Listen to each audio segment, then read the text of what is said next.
যুক্ত আছেন? আমি আজ 8 বছর এই ক্যাটারিং সার্ভিসের সাথে যুক্ত আছি। এই ক্যাটারিং সার্ভিসে আপনার আজকে কতজন লোক আহ, করেছেন? মোট হচ্ছে সার্ভিসম্যান আছে 305 জন। 305 জন। জি। ইতিপূর্বে কি এরকম এত বড় বৃহৎ অনুষ্ঠানে পাইছেন? না, এই প্রথম কুষ্টিয়া আলাউদ্দিননগরে আলাউদ্দিন সাহেবের যে প্রোগ্রামটা, এটাই সব থেকে বড় প্রোগ্রাম কুষ্টিয়ার বুকে। এবং এত সার্ভিসম্যান ইতিপূর্বে কোনো প্রোগ্রামে ব্যবহার হয়নি, এটাই প্রথম আর কি। এই প্রোগ্রামটাকে সুন্দর মণ্ডিত করার জন্য আমরা আজকে সারা রাত এখানে আমাদের শ্রদ্ধেয় স্যার আছেন, আমাদের স্যারের উত্তরসূরি আছেন এবং আমরা এই প্রজেক্টের কর্মকর্তা কর্মচারী সবাই আছি। প্রোগ্রাম থেকে আসছে মরহুম হাজি আব্দুল রশিদ বাবুর স্যার, আমি ছেলের 30 নম্বর ছেলে বলছিলাম। আসলে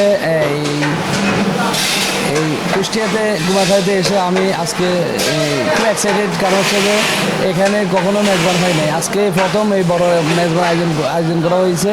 তো আসলে এখানে যারা আজকে মেজবানটা উপভোগ করবে তাদের জন্য এই আয়োজনটা, এই বিশাল বড় আয়োজনটা করা হয়েছে। তো এখানে আমি এসে আমার কাছে খুব ভালো লাগতেছে। তার পাশাপাশি আজকে যে রান্নাটা হচ্ছে, তারা এই চট্টগ্রামের ঐতিহ্যবাহী এই মেজবানটা উপভোগ করে তারা যে টেস্টটা পাবে, যে এটা নতুনত্ব একটা স্বাদ গ্রহণ করবে, এই স্বাদ গ্রহণের মাধ্যমে তাদের তৃপ্তিটাই আজকে আমাকে অনুপ্রাণিত করবে। কে বাবার হাত ধরে আসতাম, বাট আমার প্রায় 20 বছর প্লাস ভাইয়ের পরে উনি আমার ইমিডিয়েট বড় ভাই, আমরা দল ভাই একসাথে বাবার হাত ধরে প্রায় 20 বছর। হ্যাঁ, আমাদের ফুল টিম, বাট কাটিং সহ যে মেজবাড়ির যে কাটিংটা, এটা আসলে আমাদের মন মতো কাটিং করতে হয়। তো এটা রিয়েল করার জন্য আমরা চট্টগ্রাম থেকে কষাই টিমটাও আমরা নিয়ে আসি। হ্যাঁ, সব কিছু আমরা নিয়ে আসি। এখানে হান্ডিবাতিগুলো সবগুলো এখান থেকে লোকালয় থেকে অ্যারেঞ্জমেন্টগুলো হচ্ছে, কারণ কুষ্টিয়াতে আপনার চট্টগ্রাম থেকে এত হাঁড়িবাতিল হানা এখানে অনেক অসম্ভব ব্যাপার, কারণ বিশাল বড় অনেকগুলো গাড়ি লাগবে এই মালামালগুলো আনতে। এই জন্য হাঁড়িবাতিগুলো আমরা যে মেজবানের যে হাঁড়িগুলো ইউজ করি, সেই হাঁড়িগুলো এখানে ওনারা অ্যারেঞ্জমেন্ট করে দিচ্ছে। দূরান্ত থেকে কিছু ঢাকা থেকেও শুনছি কালেকশন করছে কাছাকাছি, তো এই সিরম থেকে আনা হয়নি। আর হচ্ছে যে মেজবানের যে আপনি যে বললেন যে মশলার যে একটা এই আলাদা গুণের কথা যেটা বললেন, আসলে এই মেজবান বলতে চট্টগ্রাম থেকে উৎপত্তি হয়েছে। এটা এখন সারা বাংলাদেশ না, সারা সমগ্র বিশ্বে এটা সমাদৃত। আর মেজবানের যে নতুনত্ব হাতের একটা মেজবানের যে মশলাটা রেডি করা, সেই রেডি করা মশলাটাই আমাদেরকে শিখিয়ে গেছে।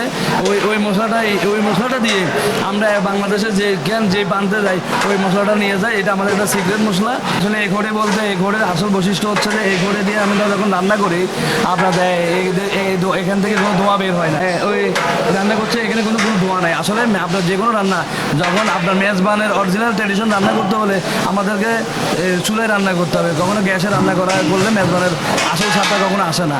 আর এই চারকোলটা, কেউ চারকোল বলে, কেউ বুসি বলে, হ্যাঁ বুসির লাকড়ি বলে, এই লাকড়ি এটা দিয়ে রান্না করলে যে মেজবানের স্বাদটা, এই অরিজিনাল স্বাদটা ফুটে উঠে। হ্যাঁ, আমার বাবা ফাদার রশিদ বাবা উঠছে, আমরা 3 ভাই। আমার বাবার পর থেকে আমার বাবা 60 বছর ধরে বাবুর্চি কাজ করছে। আমি 24 বছর, ও আমার ছোট ভাই ফারুক, ও করতেছে আজকে 20 বছর। আবার আমার বড় ভাই আছে একজন মুস্তফা রশিদ, ও করছে প্রায় 32 বছর।